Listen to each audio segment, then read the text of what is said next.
Davenport, Washington 99122. So thanks for letting me do that, Michael. Oh, you're welcome, and thank you very much for all the wonderful reports that you're able to give us on Night Dreams Talk Radio here this past year. It's been an exciting year, and I just can't wait to see what happens here next year. So you have a much-deserved rest coming to you here, Peter. Hopefully you can get a little time off before the first of the year and rest up and get ready for whatever is going to happen down the road here. Yeah, I happen to think it's going to be consequential. The nature of the reports has changed in recent years, and we could have a major event at any time in our near future, in my opinion. But I'm one of the very few UFO investigators in the field who cannot see future events clearly. So I make no specific prediction, but based on the reports we're getting, it can't become too much more dramatic before even the stodgy old U.S. government has to start admitting that we're dealing with a real phenomenon. Yes, exactly, Peter. As a matter of fact, I always like to say that, it's just almost as if that first domino, if it falls, it's going to knock a whole lot of other ones over right away. So I'm looking forward to that. It seems like it's quavering right now, and maybe this is going to happen here at the beginning of the year. Yep, I agree. We're like-minded on that point, and thank you again for the invitation to appear, and I wish you and the I-Team, UFO I-Team, and all our guests tonight, all our listeners, a very happy New Year. I hope it's a quiet one. We'll see what happens. Yeah, there you go. Well, Happy New Year to you, Peter. Thank you again. You bet. Bye. Goodbye now. Goodbye.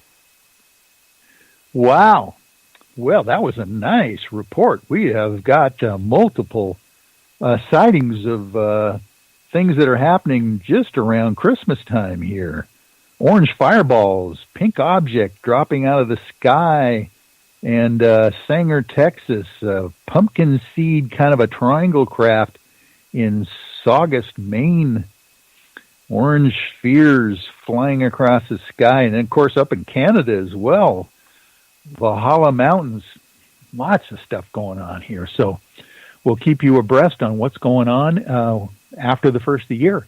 And I don't think it's going to slow down, so we'll see. Listen, we've got our next report coming in here from Vince Inzunza from Northwest Pacific North Weird out there. And I'm hoping Vince is on the line.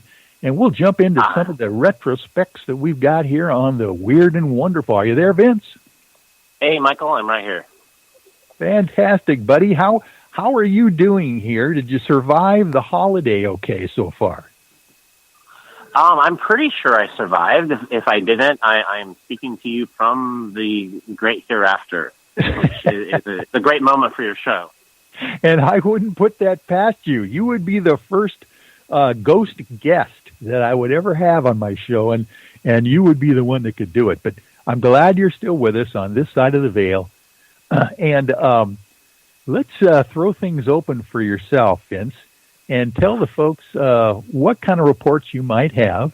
And then we might do a little retrospective as far as Pacific North Weird goes as well. So the show is yours. Go for it, buddy. Sure thing. So I've spent the majority of today in heavy research for a very special project that Pacific North Weird is playing a part in coming up in September of 2019. We are in talks in the planning stages of creating our very first UFO festival in the Chehalis, Washington area. We're going to call it the Chehalis Flying Saucer Party. Oh, and you have got some retro graphics that I just love for your upcoming conference. That is going to be really fun out there. Oh, yeah. I think the particular image you are talking about was done by Jason Matson, who is the director of the Lewis County Historic Museum. And he and I have partnered up to create this festival that honors the contributions that Kenneth Arnold gave to the UFO community back in 1947 when he took off from his little private plane from the Chehalis Airport and over the Mount Rainier area witnessed these 9 flying discs traveling at a very, very high speed. And it was from that report that the term flying saucer was created. So our goal with this festival is to put Chehalis and Lewis County, Washington, in its rightful place on the UFO history map.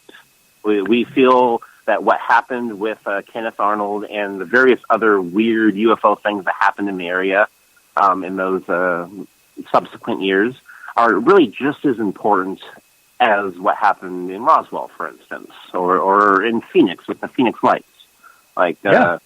Without Kenneth Arnold, without him flying out of Lewis County, without him seeing these discs while he was flying over Mineral, Washington, we would not have the term flying saucer. We would not have this wonderful, wonderful plethora of flying saucer sci-fi movies and pop culture magazines and toys, and it literally changed the way we think about aerial phenomena and the way we think about visitors from a different planet.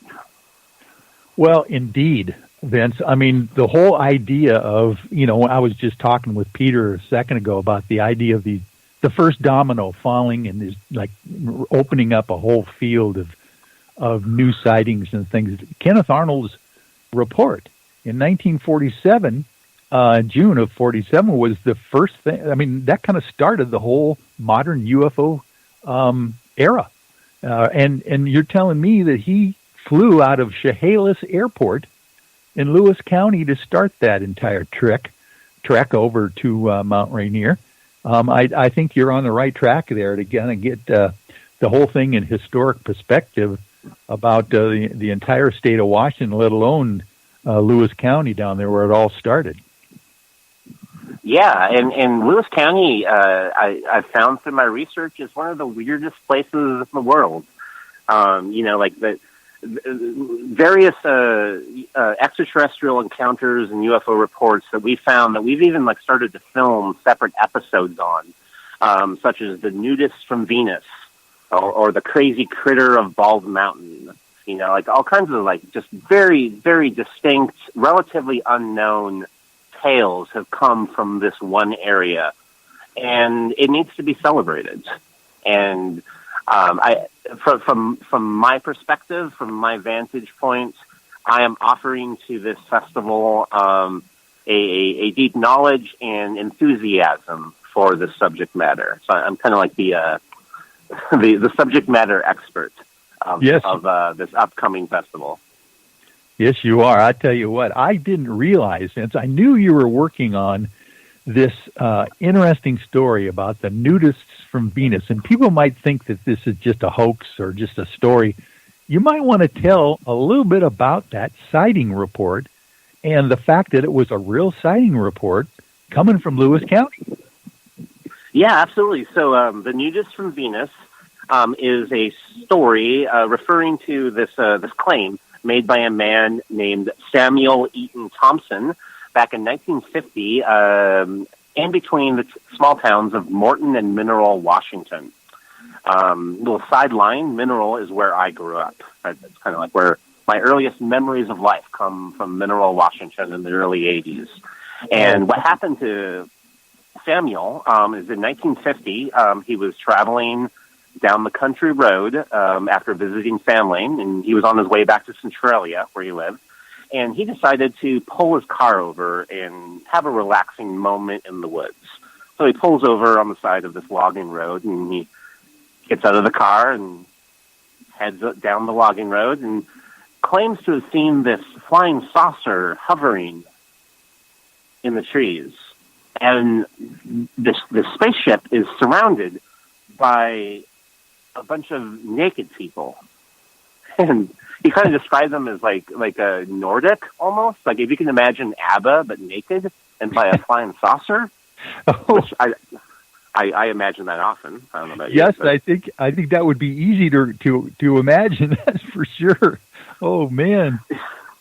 So basically, these alien beings invited him to their ship, and for the next 48 hours or so, they told him about the secrets of the universe, namely that they were from the planet Venus, and that they were traveling the galaxy to prepare the universe for the second coming of Christ, which is going to happen in 10,000 A.D.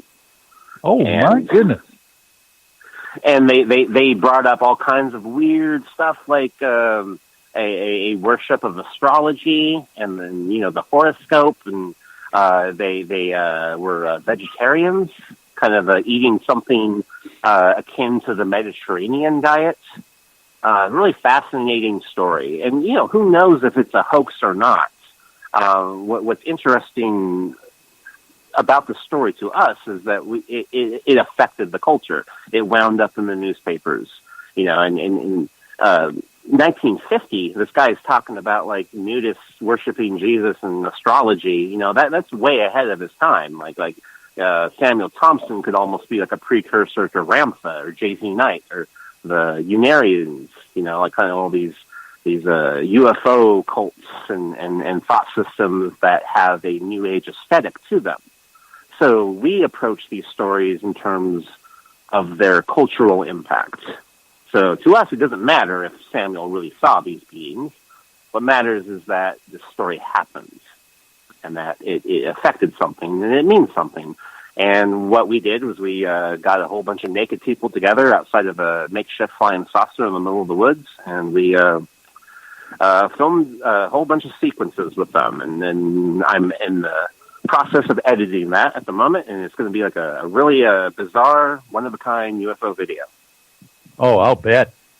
And I know you, true to form, you're going to make this to the T of what's been reported out there in these stories. So I really appreciate, Pacific North Weird, the videos that you come up with, and how factual and interesting they are. Where can people find these videos and go and review Pacific North Weird so that they can do that, at their leisure? Oh, well, they can go to pacificnorthweird.com, and that links, will link you directly to our YouTube page, where we have over 4 years worth of videos that we've done. You can find us, if you have a Roku channel, you can subscribe to OSI 74. That stands for Outer Space International 74, and that's a wonderful channel of various strange internet shows that renowned horror host Mr. Lobo has directed and put together, and we're gracious to say that we've been included in that. We're alongside the official channel of the Church of the Subgenius, as well as a show hosted by a former member of GWAR. GWAR, interesting. Yeah. Yeah. Well, thank God that you were out there capturing all the weird and wonderful in one spot. I mean, that's exactly what Pacific North Weird is all about. And is there any kind of as you look back on 2018, any kind... Whoop. Sorry, we are actually getting a little replay here, so I'm going to turn that off and see if I can get rid. Can you hear me all right still, Vince? I can hear you fine, but I can also hear some other voices. Yeah.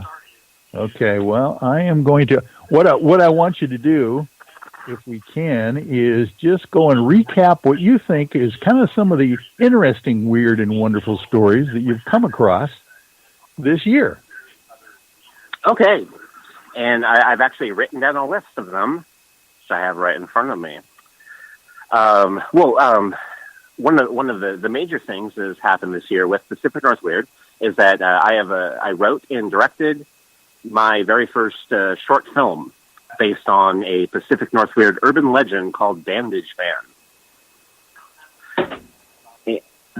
And the film is called Bandage. It's a 5-minute short film, and it basically is about this Oregon Code